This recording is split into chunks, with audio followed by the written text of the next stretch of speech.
তরিত জড়িত জলদ ভাতিত হে সুনিষ্টি রহিল মাতি যিনি ভাদর রস বাদর পরমাদর সেজে।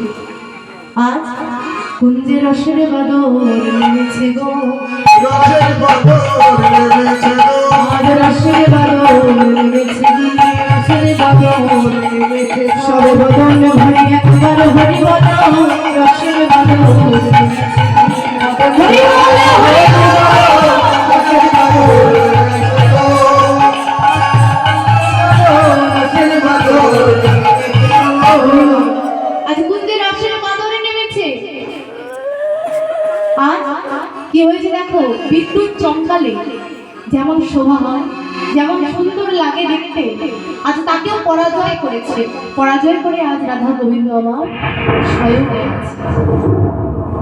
এই শয়ন শোভাটি আরো সুন্দর। আজ মেঘে মেঘে কর্ষ গেলে যে বিদ্যুৎটা হয় না, সেটা যেমন শোভা দর্শন করে সকল যেমন লাগে, তার থেকে সুন্দর লাগছে। রাধা গোবিন্দের যুগলে যে শয়ন রয়েছে সেই দৃশ্যটি। আর কি হয়েছে, কৃতলালেশ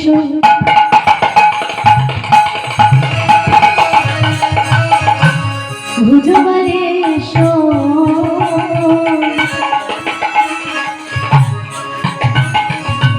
পরমাধুর সজিলে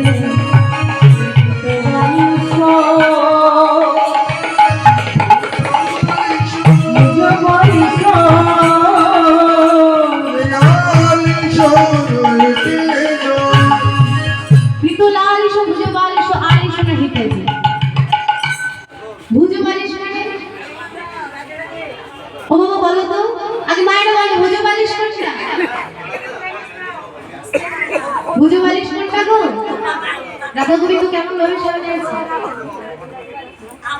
হরি বল।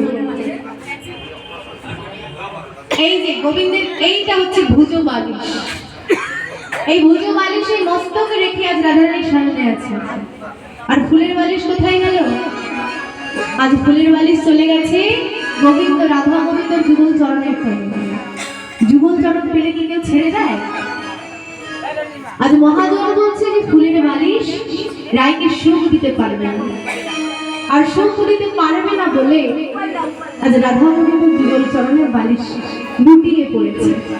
আর আজ গোবিন্দের এই ভুজকে বালিশ করে আজ রাধারানীর সামনে আর কি হয়েছে দেখো। আর সখী অপর সখীকে বলছে, আমাদের রাধারানীকে বুঝি বালিশ দেওয়া হয়, নাহলে কেন এভাবে শুয়ে থাকবে রাধারানী? অমনি মহাজন বলছে, কেন দেওয়া হবে না? যে বললাম রায়কে সুখ দিতে পারবে না, তাই আজ নিজের ইচ্ছায় ফুলের বালিশ সরে গিয়েছে। আবার কি হয়েছে, টুটলো কি ফুল ধনি হলো, টুটলো কি ফুল ধনি হলো, টুটলো কি ফুল ধনি হলো, টুটলো কি ফুল ধনি হলো, এরো তেরা বিষ্ণু গেল তোমারে এ এ টুটলো কি ফুল ধনি হলো, এরো তেরা ফুল গেল তোমারে এ সমর